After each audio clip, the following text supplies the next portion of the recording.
So now just to very briefly introduce you to Lee. So it's a great pleasure and a bit of a first for CM, I think, to have Lee here.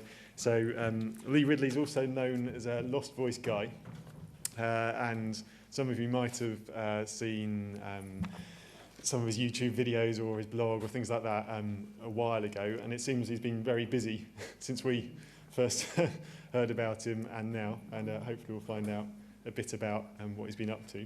So Lee, you describe yourself as probably the first comedian to use a communication aid, and yeah, that's it really. Over to you to tell us.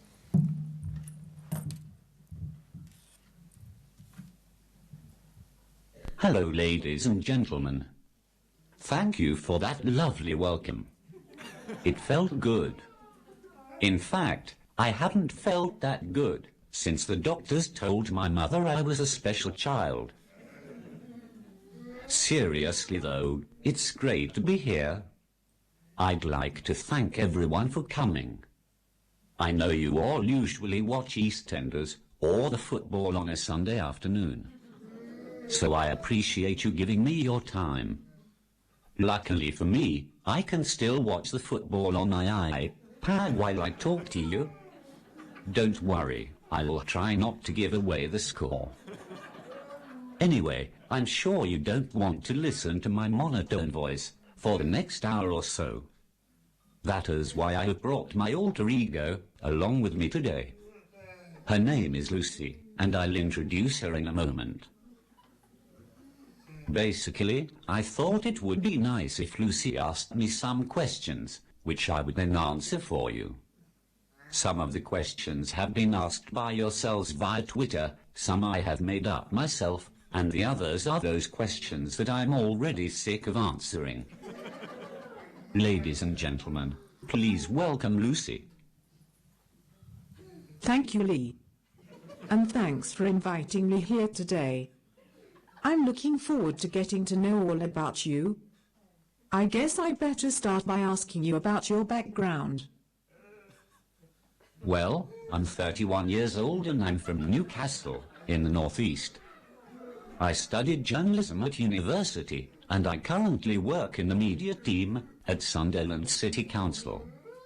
I have also worked for the BBC and for a number of local newspapers in the northeast. In my spare time, I also do stand-up comedy. I first started doing that in February of this year, and it's been going really well. In fact, I might do some for you later, if you ask nicely. And how did you end up not being able to speak?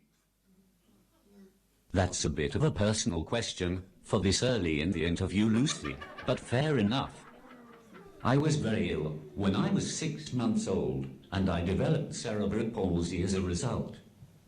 In my case, it meant that I lost my speech, I walk very funny, and my right side of my body is weaker than my left. That's a bit of a personal question. Sorry to hear that. But isn't a career in journalism and stand-up comedy a bit of a weird choice for someone who can't communicate very well? Yes. Yes, it is.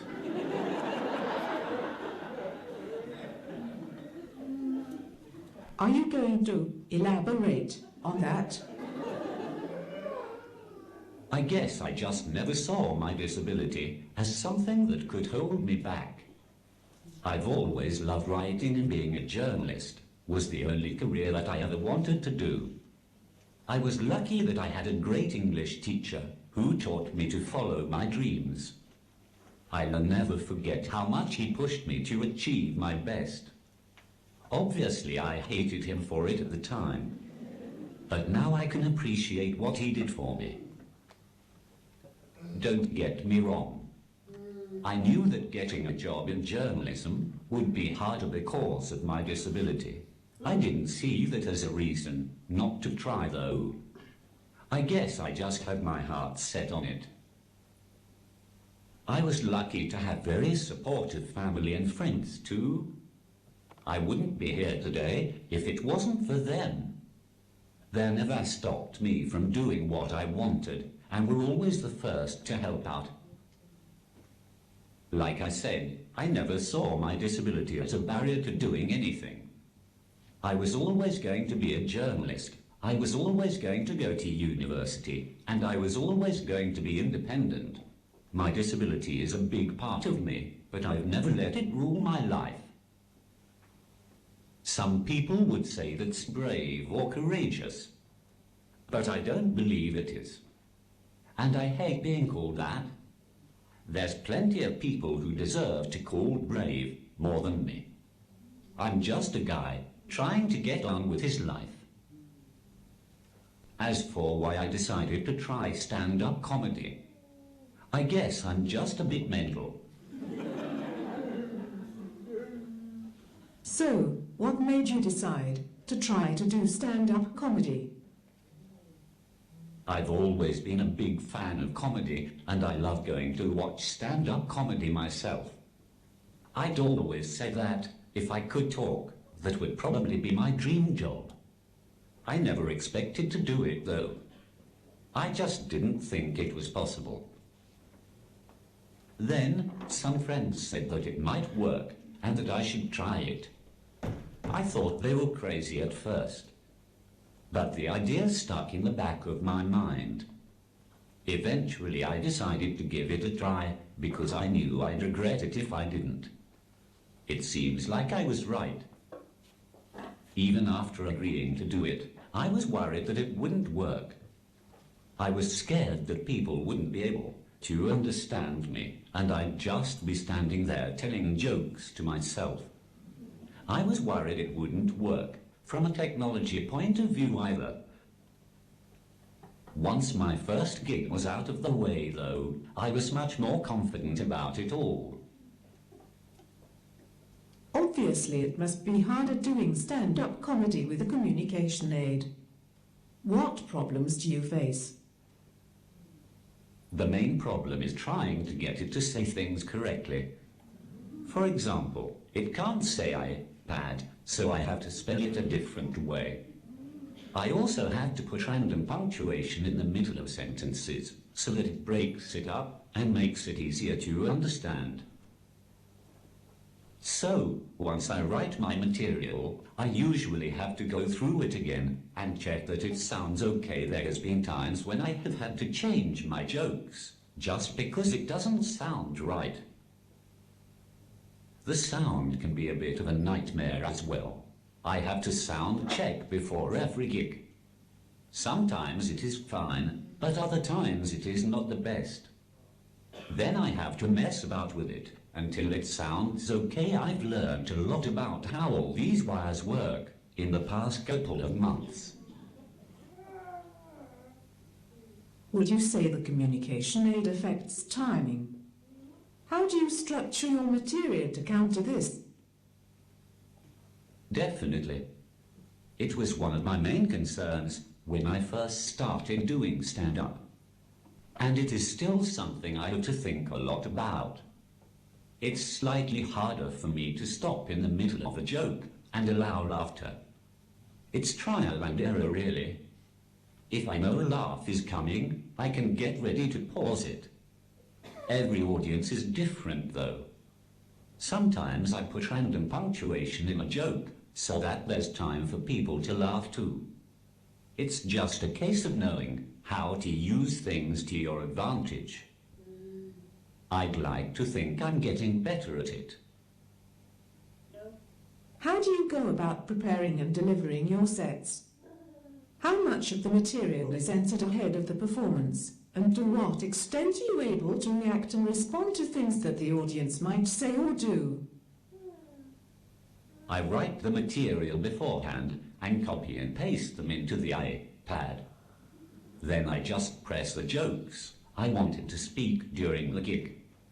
Obviously, this is pretty limited in terms of audience interaction, but I'd like to try to do more of this in the future.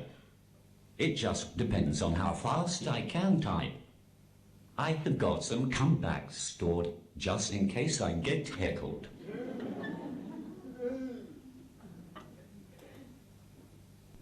What are the main things that inform your material, in terms of subject matter and specific topics? How would you describe the humor of a typical Lost Voice guy show? My humor is very dark and twisted, I would say. I am influenced a lot by comedians such as Ross Noble and the League of Gentlemen, which explains a lot.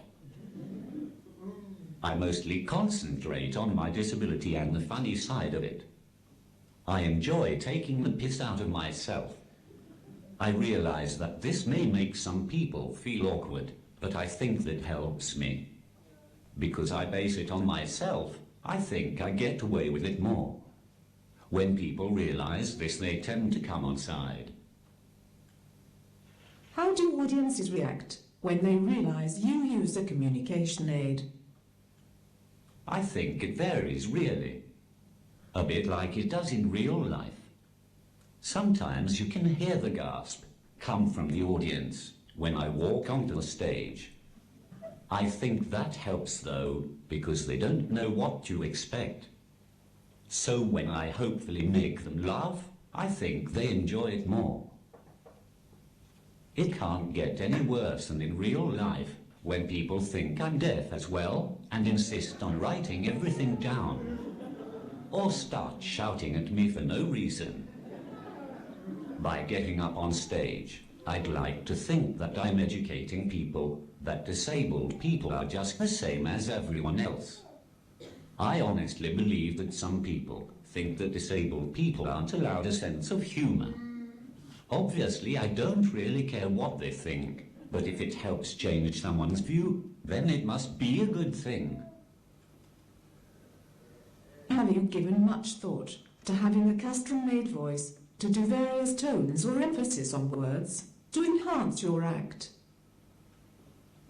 I'd love to have a voice that isn't as posh as this one, although I think it makes it funnier. I've thought about having a Geordie accent, but I'm not sure if I would like it or not. I've sounded similar to this all my life, so it would sound weird, I think. I'm also not sure if it's even possible at the moment. I definitely want to use different tones and stuff, if I can, in the future. I just think I can't express myself properly by only using this voice. It's very hard to sound excited or sarcastic, for example. I guess it all depends on what the technology has in store for us. And how does the iPad compare to your very first communication aid? It's certainly a lot smaller for a start. I think I got my first communication aid when I was about 8. Before that, I just used sign language. Obviously, this was a very limited way of communicating, though. I think my first communication aid was called a touch talker, and it was pretty massive. I also remember being reluctant to use it. I can't quite remember why. I just remember always giving my speech therapist a hard time. I apologize to you all now. All I can remember is having to carry this suitcase around with me and then having to try to use it as well. I appreciated my speech therapist in the end. I think I only saw the benefits when I finally had a reason to use it, such as in social situations when I couldn't just rely on sign language. Thankfully, technology has moved on since then. Now, I use a light writer for day-to-day communication. It's a brilliant device and it's made me so much more independent. I especially like the fact that it has 2 screens, so that other people can read it if they need to. The voices have got better as well. I dread to think what the voice on the Touch Talker was like. If I'm honest, I didn't really like this voice at first. I think I had got used to the old voice on a light writer. I think I'm getting more used to it now, though. What do you look for in a communication device? If I'm honest, The light writer has just about everything I need. And I'm not just saying that because I am here. I'm not looking for anything fancy. As long as I can communicate effectively, then I'm happy. I especially like the fact that it has 2 screens. That makes it a lot easier in certain situations. I like how portable it is too. Although I am still using quite an old carry case because I haven't found anything better recently. The speech on it is good too. It is pretty clear and understandable. It would be nice to make it more personal, but maybe one day that will happen. It also seems to survive all the times I have dropped it by accident, which is handy as well. What feature would you like to see in a communication device? As I have said, I'd love it if I could be able to express myself more. At the moment, it's pretty hard to try to sound excited or sarcastic with the current range of voices. I'd like to be able to explore tone of voice more. This would be especially useful in my comedy routine. I'd also like to have something a bit smaller so that I could carry it around easier. As I don't want to compromise on the quality of the speech, though, I realize that this is probably a bit unrealistic. Looking at the bigger picture, I think I'd like to be more aware of developments in this area. I just think that once people have left school and have been sorted with a device, they are just left to get on with it. This was certainly the case for me. It's only recently that I have found out about products that I may have been interested in trying out.